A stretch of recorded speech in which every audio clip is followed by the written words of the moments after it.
morning.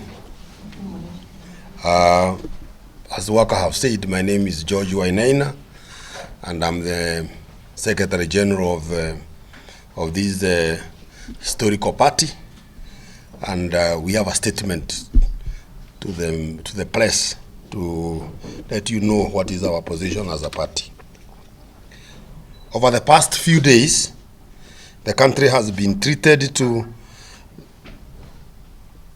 a theater of defections from parties as part of political realignment.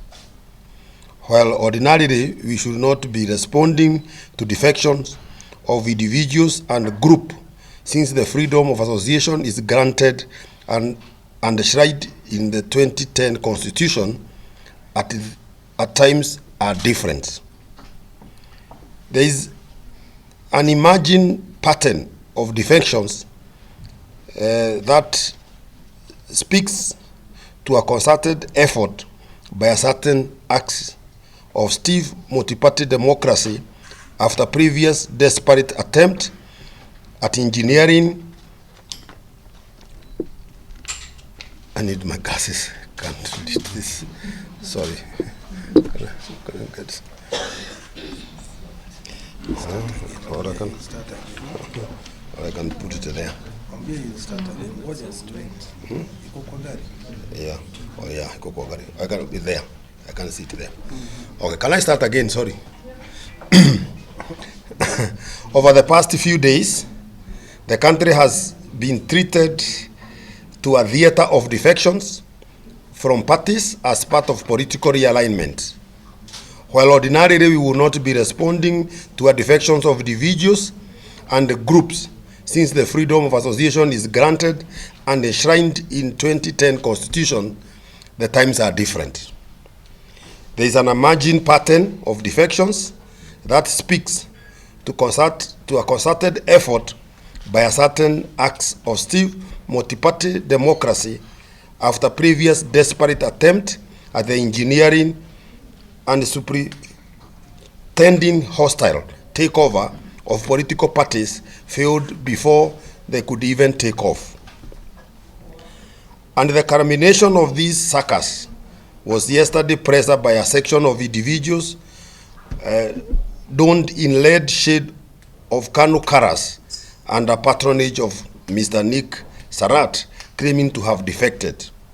It is imperative at the onset to inform Kenyans that when the party commenced its post-election evaluation analysis, it turned out that some of these currently pontificating from moral high grounds that the state of the party could not withstand the spring cleaning exercise that we have embarked on. To set the record straight, this is almost the third time that Mr. Sarat and his ink are defecting. And by the time of his latest, and probably not the last defection, he had already been kicked out of the leadership position as a Secretary General and as a member. It does not come as a surprise that in defections moved by Mr. Sarat and his brigade have not so far elicited sufficient attention as to attract the powers that be, knowing that we do about the defectors, and we tempted to intercede and plead with the government to accord them the attention that they so much crave. Yet, for those of us who have worked at both technical and professional level with the purported defectors, deeply understand that they are just a bunch of hype men and women, all to form a little substance. Oh, thank you.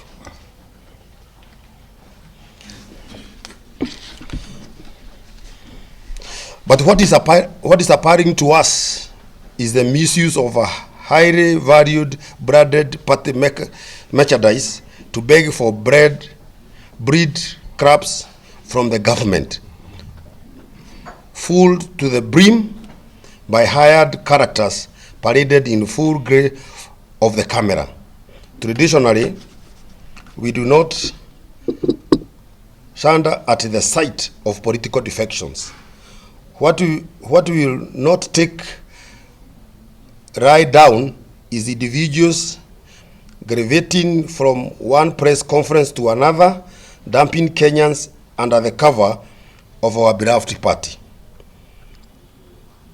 On that note, we wish to tell them that Kanu, built on a very solid foundation, is not moved by their purported defections. It is time for them to move on and pursue their insatiable appetite for recognition with the ultimate aim of selfish intentions and leave Kanu alone. As a responsible political party, we strongly believe in the importance of political parties in ensuring that the democracy thrives in Kenya.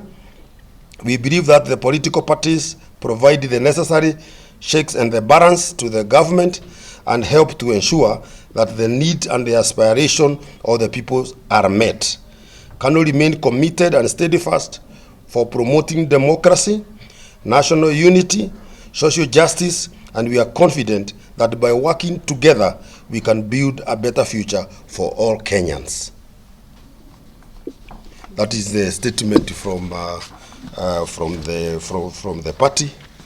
We want to let everybody know that this party, one, is not. We are not folding this party at all. And as you know, the history of this party, if there will be any one party which will remain, it is Kanu. We have talked about this defection and our members, some of them even who resigned late last year. They are still defecting today.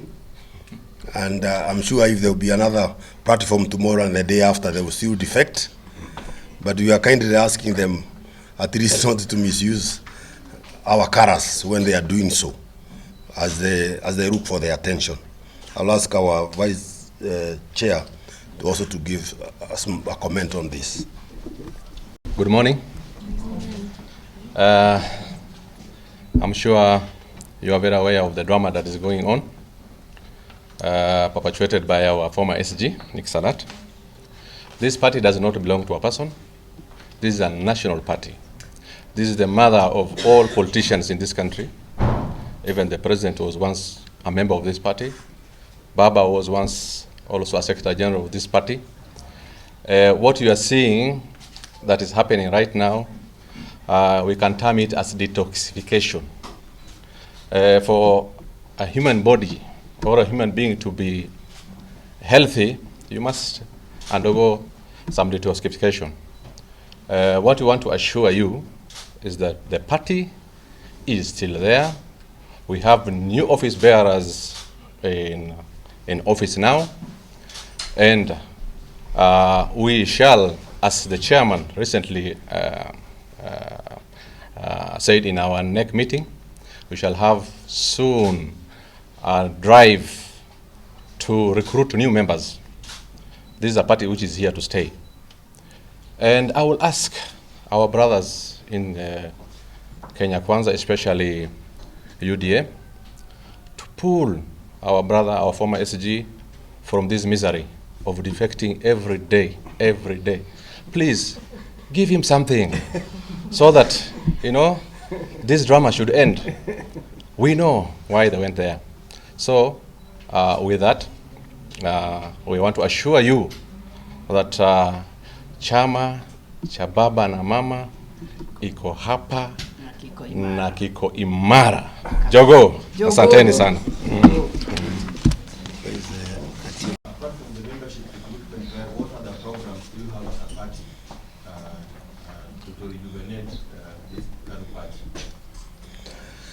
I think the most important part of our party is actually to do recruitment. We also have other programs for the youth, the women, and the PWD. And also the party is actually in preparation now trying to create what you call Kanu Leaders Academy in conjunction with the Kabarak University. We have also developed a foundation to manage part of some of our properties, so that we may be able to raise some funds to keep this party going. And Kanu is a member of Azimio coalition, but we've not seen the party chairman take part in the Azimio decision. Do you support the mass action that has been called by Azimio leader?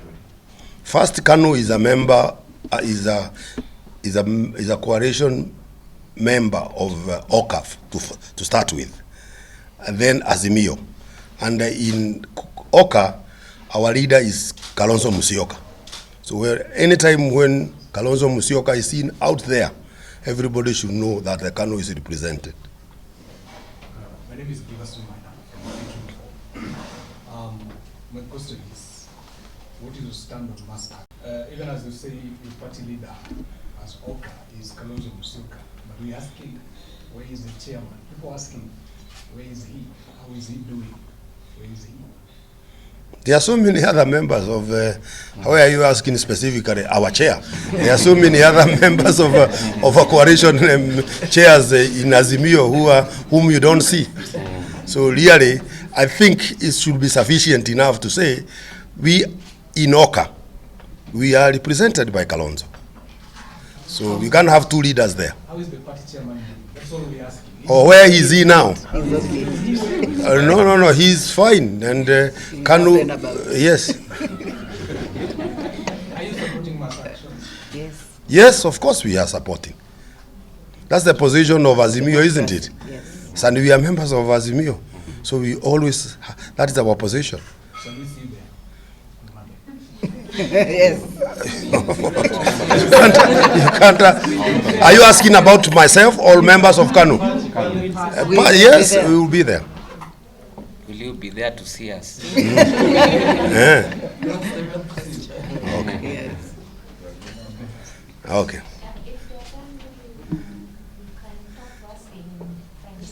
In Kikuyu.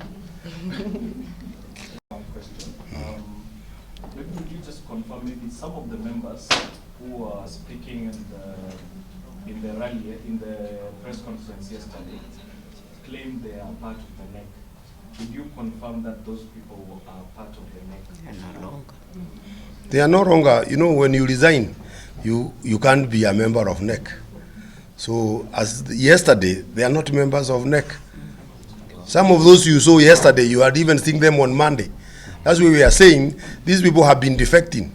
They started in Bomet, they started in Nakuru, they have been defecting all the time. So really, how can they be our members and be members of NEC with all these defections? The question is, what will it take for someone to be accepted in UJA? Should someone go naked? Because if someone can defect almost 4 or 5 times, what do you expect for someone to do? This was a desperate move. That's a desperate move.